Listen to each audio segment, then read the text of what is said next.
വാർത്തകളിലേക്ക് സ്വാഗതം. പശ്ചിമ ബംഗാളിൽ ക്രൈസ്തവ മിഷണറിമാർക്കും ആരാധനാലയങ്ങൾക്കും നേരെ തീവ്ര ഹിന്ദുത്വവാദികളുടെ ഭീഷണി തുടരുന്നു.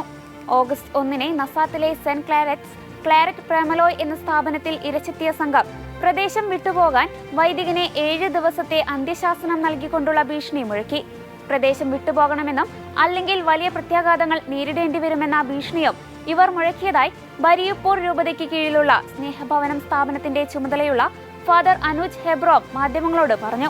സംഭവത്തിൽ പോലീസിന്റെ അടിയന്തര ഇടപെടൽ ആവശ്യപ്പെട്ടെങ്കിലും ആദ്യ മണിക്കൂറുകളിൽ വൈദികനും സ്ഥാപനത്തിനും സംരക്ഷണം നൽകാൻ അധികൃതർ തയ്യാറായില്ല. പിന്നീട് സംസ്ഥാനത്തെ പ്രധാന ക്രിസ്ത്യൻ സംഘടനകൾ ഇടപെട്ടതിനെ തുടർന്ന് മാത്രമാണ് അടിയന്തര നടപടി സ്വീകരിക്കാമെന്ന് പോലീസ് ഉറപ്പു നൽകിയതെന്ന് മാധ്യമങ്ങൾ റിപ്പോർട്ട് ചെയ്യുന്നു. മയക്കുമരുന്ന് വിരുദ്ധ പ്രവർത്തനങ്ങൾക്ക് ശക്തി പകരുന്നതിന് CMI വിദ്യാഭ്യാസ സ്ഥാപനങ്ങൾ ഒന്നിച്ചു ചേർന്ന് സേവാ തൂഫാൻ വാരിയേഴ്സ് പദ്ധതി നടപ്പിലാക്കും. ഈ യുവജന മുന്നേറ്റത്തിലൂടെ ലഹരിക്കെതിരെ ബോധവൽക്കരണവും പരിശീലനവും പ്രതിരോധ പ്രവർത്തനങ്ങളും ശക്തിപ്പെടുത്തുമെന്ന് CMI സന്യാസ സമൂഹം prior general father doctor Paul Achandy പറഞ്ഞു. സിറിയക് ഏലിയാസ് വോളണ്ടറി അസോസിയേഷന്റെ വാർഷിക പൊതുയോഗം ഉദ്ഘാടനം ചെയ്ത് സംസാരിക്കുകയായിരുന്നു അദ്ദേഹം.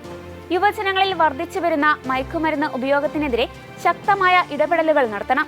വിശുദ്ധ കുര്യാക്കോസ് ഏലിയാസ് ചാവറയുടെ ദർശനവും മൂല്യങ്ങളും പിന്തുടർന്ന് സമൂഹ സേവന രംഗത്ത് കൂടുതൽ സജീവമാകണമെന്നും അദ്ദേഹം കൂട്ടിച്ചേർത്തു.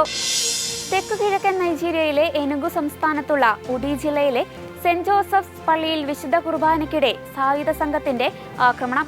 ഓഗസ്റ്റ് 2 ഞായറാഴ്ച രാവിലെ 8:30യോടെയാണ് 7-അംഗ സായുധ സംഘം അഫ ഇനിയോയിലുള്ള പള്ളിയിലേക്ക് ഇരച്ചുകയറി ഭീതി പരത്തിയത്. ശക്തമായ മഴയ്ക്കിടെ നടന്ന ആക്രമണത്തിൽ ഭയന്ന വിശ്വാസികൾ ഓടി രക്ഷപ്പെടുകയായിരുന്നുവെന്ന് അന്താരാഷ്ട്ര മാധ്യമങ്ങൾ റിപ്പോർട്ട് ചെയ്തു. സംഭവത്തിൽ സെമിനാരി വിദ്യാർത്ഥി, മതബോധന അധ്യാപകൻ, ഇടവകാംഗം എന്നിവരെയാണ് അക്രമികൾ തട്ടിക്കൊണ്ടുപോയത്. തുടർന്ന് പോലീസ് നടത്തിയ തിരച്ചിലിനൊടുവിൽ മതബോധന അധ്യാപകൻ രക്ഷപ്പെട്ടു.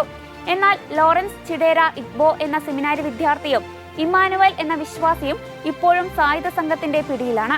ഇവർക്കായി തിരച്ചിൽ തുടരുകയാണ്. വത്തിക്കാൻ സ്റ്റേറ്റ് സെക്രട്ടറിയായ കർദിനാൾ പിയത്രോ പരോളിൻ ഓഗസ്റ്റ് 4 മുതൽ 6 വരെ മെക്സിക്കോ സന്ദർശിക്കും. മെക്സിക്കോയിലേക്ക് ലിയോ 14 പാപ്പ സന്ദർശനം നടത്തുമെന്ന പ്രതീക്ഷയ്ക്ക് ഈ യാത്ര ഉണർവേകുന്നതായി രാജ്യത്തെ ബിഷപ്പുമാർ വ്യക്തമാക്കുന്നു. മെക്സിക്കൻ എപ്പിസ്കോപ്പൽ കോൺഫറൻസ് ഓഗസ്റ്റ് 4 പുറത്തിറക്കിയ പ്രസ്താവനയിലാണ് ഇക്കാര്യം അറിയിച്ചത്. അതേസമയം മെക്സിക്കോ സന്ദർശന വേളയിൽ കർദിനാൾ പരോളിൻ പങ്കെടുക്കുന്ന പരിപാടികളുടെ വിവരങ്ങളും പ്രസ്താവനയിൽ വ്യക്തമാക്കുന്നുണ്ട്. മാർപ്പാപ്പയുടെ മെക്സിക്കൻ സന്ദർശനത്തെക്കുറിച്ചുള്ള പ്രതീക്ഷകൾ നിലനിൽക്കുന്ന പശ്ചാത്തലത്തിലാണ് കർദിനാൾ പിയത്രോ പരോളിന്റെ ഈ സന്ദർശനം. തെക്കേ അമേരിക്കയിലേക്കുള്ള തന്റെ ആദ്യ അപ്പസ്തോലിക യാത്രയുടെ ഭാഗമായി നവംബറിൽ മാർപ്പാപ്പ പെറു, അർജന്റീന, ഉറുഗ്വേ എന്നീ രാജ്യങ്ങൾ സന്ദർശിക്കുമെന്നാണ് പ്രതീക്ഷിക്കുന്നത്. ഇന്ത്യൻ കാത്തലിക് പ്രസ് അസോസിയേഷൻ നൽകുന്ന പ്രശസ്തമായ മാധ്യമ പുരസ്കാരങ്ങൾക്ക് ആശയവിനിമയ മാധ്യമ പ്രവർത്തകനായ മോസസ് ദൊരബോയിന ഡീപോൾ വിൻസെന്റും the Indian Express deputy editor Liz മാത്യുവും അർഹരായി. സൊസൈറ്റി ഓഫ് സെന്റ് പോളുമായി സഹകരിച്ച് ICPA സംഘടിപ്പിക്കുന്ന 31ാമത് ദേശീയ ക്രിസ്ത്യൻ ജേർണലിസ്റ്റ് സമ്മേളനത്തിൽ വെച്ച് പുരസ്കാരങ്ങൾ സമ്മാനിക്കും. മാധ്യമ നിർമ്മാണത്തിലും പരിസ്ഥിതി ബോധവൽക്കരണത്തിലും നൽകിയ മികച്ച സംഭാവനകൾക്കാണ് മോസസ് ദൊരബോയിനയ്ക്ക് ജെയിംസ് അൽബോറിയൻ അവാർഡ് ലഭിച്ചത്. ഫ്രാൻസിസ് പാപ്പയുടെ ലൗദാത്തോ സി എന്ന സന്ദേശത്തെ ആസ്പദമാക്കി ദി 10 ഗ്രീൻ കമാൻഡ്മെന്റ്സ് എന്ന പരിസ്ഥിതി ടെലിവിഷൻ പരമ്പര നിർമ്മിച്ചു. അരമണിക്കൂർ ദൈർഘ്യമുള്ള 21 എപ്പിസോഡുകളുടെ തിരക്കഥയും സംവിധാനവും നിർവഹിച്ചത് ഇദ്ദേഹമാണ്.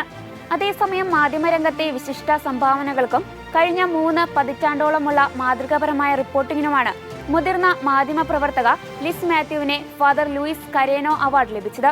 29 വർഷത്തെ മാധ്യമ പ്രവർത്തന പരിചയമുള്ള അവർ 1996 മുതൽ 2024 വരെയുള്ള 8 ലോക്സഭാ തെരഞ്ഞെടുപ്പുകളും നിരവധി നിയമസഭാ തെരഞ്ഞെടുപ്പുകളും കവർ ചെയ്തിട്ടുണ്ട്.